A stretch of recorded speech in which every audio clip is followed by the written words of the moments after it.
Alright, so I want to talk to you about one of our favourite gadgets that we use here at Big Dog Spices, and it's the chimney starter. So chimney starter, you know, sometimes if you're lighting your charcoal in the Weber or in barbecue, it just takes forever to light up, right? The chimney starter is very quick and very easy, and you can just take it and put it straight into the barbecue. So I'll show you how it works. Basically, you load up your heat beads or whatever other charcoal you want to use.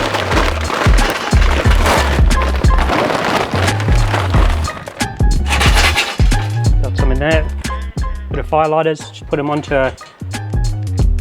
open space and you light them.